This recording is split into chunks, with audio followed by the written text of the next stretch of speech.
How's it going, everyone? So today we're going to talk about the next potential Arctic blast as well as potential snowstorm that could impact portions of the Midwest, more specifically the Great Lakes region as well as the Northeast. So let's first take a look at a GFS model. Of course, like I've been talking about over the past few videos, there has been this extremely strong persistent ridge that's just been bringing like well above average temperatures for the past months, I'll say. And not only that, it's been much drier than usual for the eastern United States, and that ridge is expected to stay there at least for the next several days. So expect conditions like that to continue, which I know might be a bummer for a lot of you guys hoping for snow and cold as we approach winter time frame. I know plenty of you guys are probably fed up with summer-like temperatures at this point. You just want the snow, you just want to grab a snowball, you make a snowball or make a snowman, whatever. And right now the conditions haven't been conducive for that.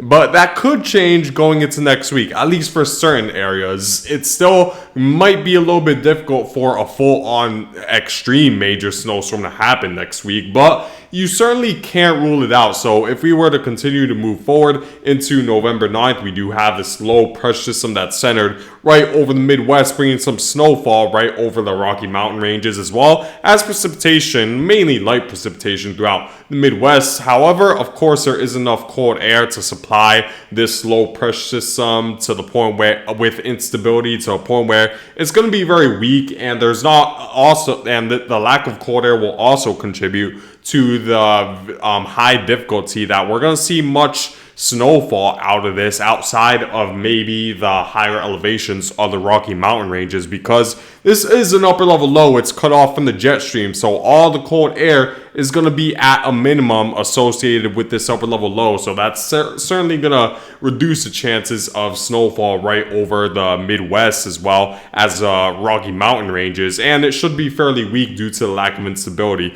However, going into next week, that's when things get a little bit more spicy. We do have a low pressure system entering the Pacific Northwest. Look at the snowfall in the higher elevations. The Cascade Mountains as well as portions of Idaho are receiving snowfall in the higher elevations, and there's plenty of cold air associated with this low pressure system for the first time in probably this winter season, if we're being 100% honest. That we're going to see this much cold air associated with a trough moving through the Pacific Northwest, and that certainly could raise the chances of snowfall not only for the Rocky Mountain ranges but also the northern Midwest and the Northeast in the future. And with this large amount of cold air that's behind this low pressure system, along with a strong ridge that's located to the east of it, bringing a strong southerly flow, pushing a lot of that warm and humid air mass further northward into the upper Midwest, that certainly will increase the instability as well as the overall strength of this storm system. So this storm system is just going to straight out bomb out as it continues to head further eastward. We already see the millibar pressures is quite low already, down to the 990s, and we're starting to see that classic bow echo look we typically see with mid-latitude cyclones, where we see the dry air infiltrating the southwestern portion as well as snowfall in the northern portion, and we do see the winds certainly increase as well thanks to a pressure gradient between this ridge as well as this low. And of course, the big thing is that we do see some snowfall in North Dakota, and this could move as far south as Minnesota as well. Right now, it's still primarily showing mostly a rain event for many of these Midwest states.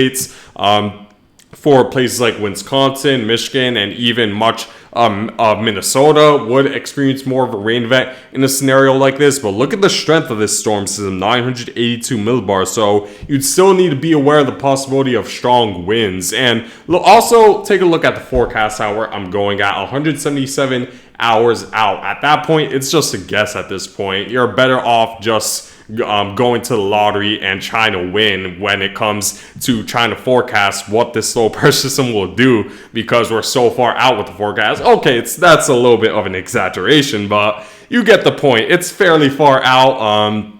There's still plenty of time for the forecast to really get a little bit more certain. The computer models aren't that advanced just yet to be able to forecast at a very reliable level this far out. So we're definitely going to need to wait and see how the forecast changes. But there seems to be an agreement between the two most reliable computer models, the GFS and the European model, that we're going to see a pretty large swath of cold air behind this low pressure system, which I think will likely lead into some sort of Arctic blast by the time we approach the middle to late portion of next week. I'm talking about November 14th, November 15th, just before the Thanksgiving week. We could see cold air move through, and for many of you guys, that might be a sigh of relief if you're hoping for winter-like conditions, because that's been anything but winter-like conditions over the past several weeks. But continuing to move forward with the forecast, we do see that this trough still continues to bring a strong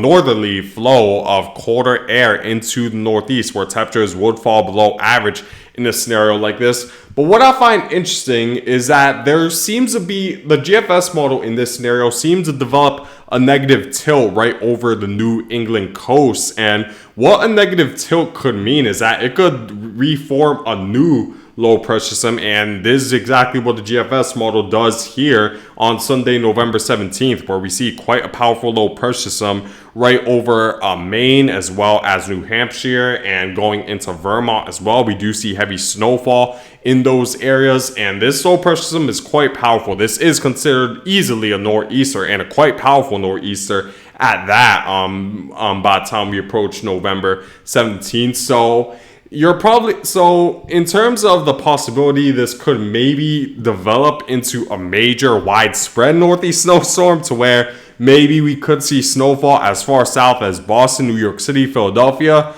Look at the forecast hour. That's still very far out. That still has yet to be seen. But it's at least something to be aware of, especially when we're talking about an Arctic blast that's at this magnitude, where anything could happen, where an Arctic blast, if it's strong enough and we do see enough ridging that's located right around eastern Canada, we could maybe see a negative tilt that could develop a new low pressure system and bring a snowstorm that way to the northeast. Now, I'll still say it's fairly unlikely for that to happen. Everything literally needs to go perfect for the major northeast snowstorm to impact the Interstate 95 corridor cities for that to happen.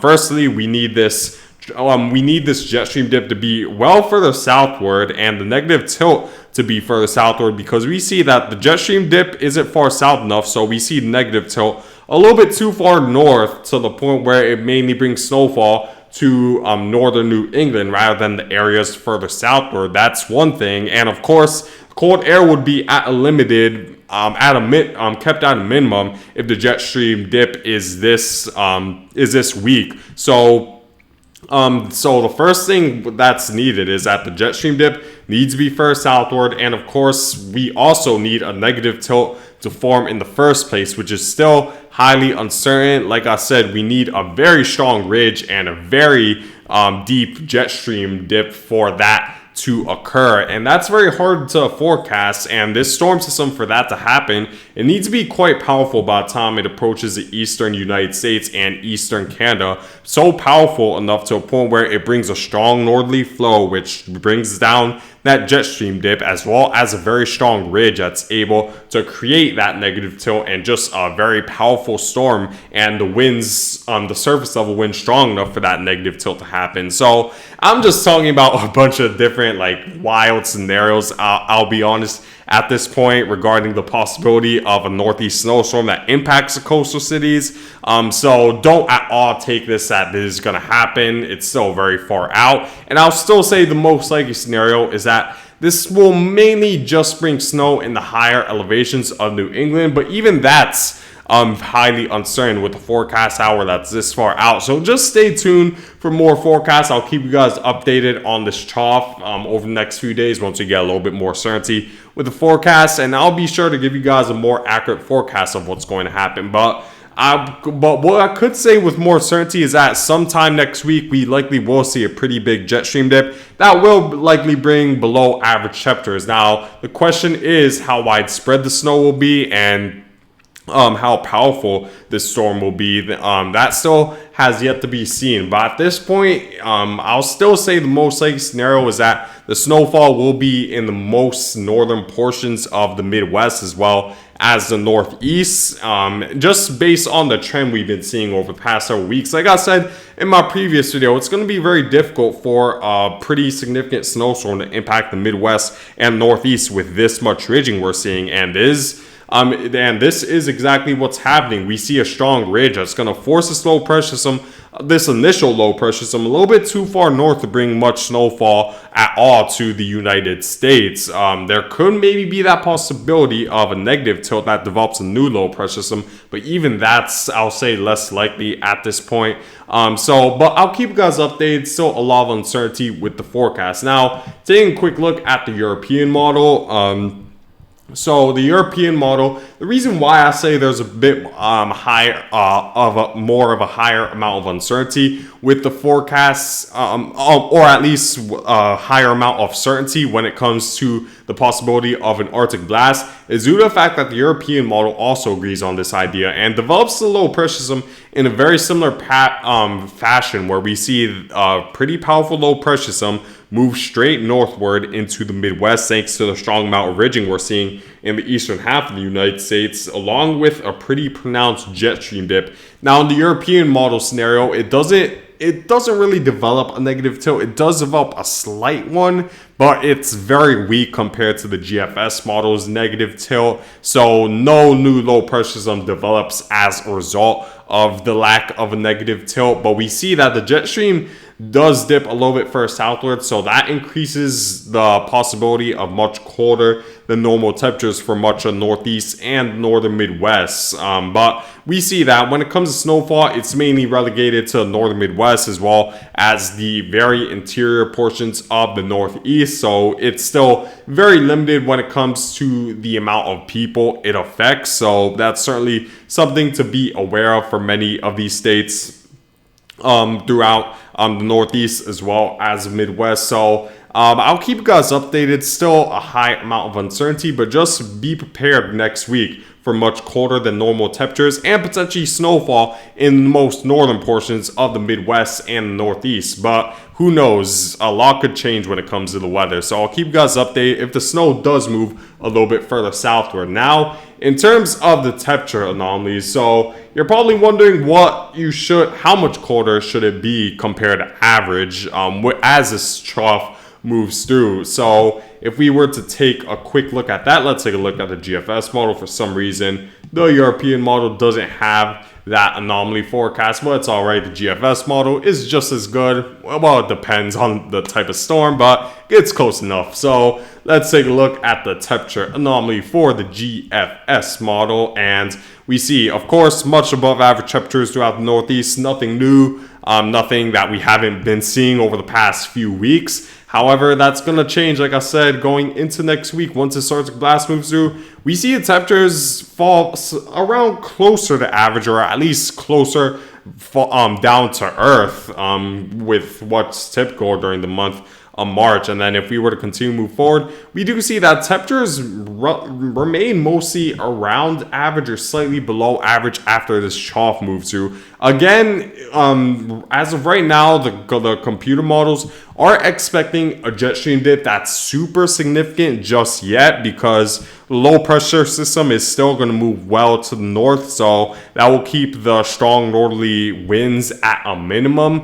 since the low pressure system will be a little bit too far north. But that still is expected to bring colder than average temperatures, where the range could be anywhere between 5 to 10 degrees below average for much of the Ohio River Valley and pretty much the eastern United States in general, pretty much east of the Mississippi River by the time we approach the mid to late portion of next week. So definitely keep that in mind going into next week, that although temperatures are much warmer than average now, that might not last forever in a lot of these areas. And in fact, we might get our first precipitation we've seen in weeks in a lot of these areas. So definitely keep tabs on that as well.